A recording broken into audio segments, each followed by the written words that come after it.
Portanto, agora nenhuma condenação há para os que estão em Cristo Jesus, que não andam segundo a carne, mas segundo o Espírito. Porque a lei do Espírito de vida em Cristo Jesus me livrou da lei do pecado e da morte. Porque o que era impossível à lei, visto que estava enferma pela carne, Deus, enviando seu próprio Filho em semelhança de carne pecaminosa e pelo pecado, condenou o pecado na carne, para que a justiça da lei se cumprisse em nós, que não andamos segundo a carne, mas segundo o Espírito. Porque os que são segundo a carne inclinam para o que é da carne, mas os que são segundo o Espírito para o que é do Espírito. Porque a inclinação da carne é morte, mas a inclinação do Espírito é vida e paz. Porquanto a inclinação da carne é inimiga de Deus, porque não é sujeita à lei de Deus, nem mesmo pode ser. E os que estão na carne não podem agradar a Deus. Mas vós não estáis na carne, mas no Espírito, se é que o Espírito de Deus habita em vós. E se alguém não tem o Espírito de Cristo, esse não é dele.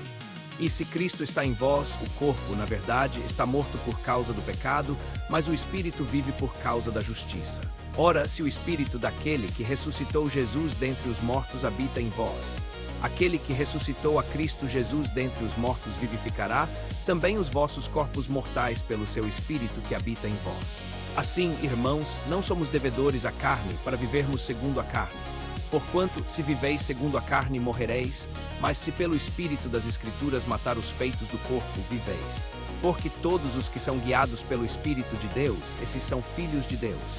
Pois não recebestes o espírito de escravidão, para outra vez estardes em temor, mas recebestes o espírito de adoção, no qual clamamos. Abba, Pai, o próprio Espírito testifica com o nosso espírito que somos filhos de Deus. E se somos filhos, somos também herdeiros, herdeiros de Deus e co-herdeiros de Cristo, se é certo que com ele padecemos, para que também com ele sejamos glorificados. Porque considero que as aflições do tempo presente não são para comparar com a glória que em nós há de ser revelada. Porque a ardente expectação da criatura espera a manifestação dos filhos de Deus.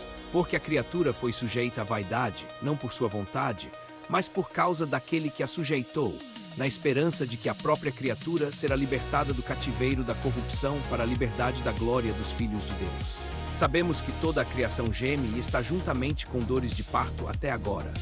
E não somente ela, mas também nós, que temos as primícias do Espírito, também gememos interiormente, esperando a adoção, a saber, a redenção do nosso corpo.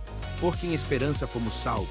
Ora, a esperança que se vê não é esperança, porque o que alguém vê como espera, mas se esperamos o que não vemos, com paciência o aguardamos. Da mesma maneira, também o Espírito ajuda as nossas fraquezas, porque não sabemos o que havemos de pedir como convém, mas o mesmo Espírito intercede por nós com gemidos inexprimíveis. E aquele que sonda os corações sabe qual é a intenção do Espírito, porque segundo Deus intercede pelos santos. Mas aquele que nos confirma contigo é o que nos escolheu, para que nossa esperança seja certa. Por isso, também glorificamos a Deus por Jesus Cristo nosso Senhor, por meio de quem recebemos a reconciliação.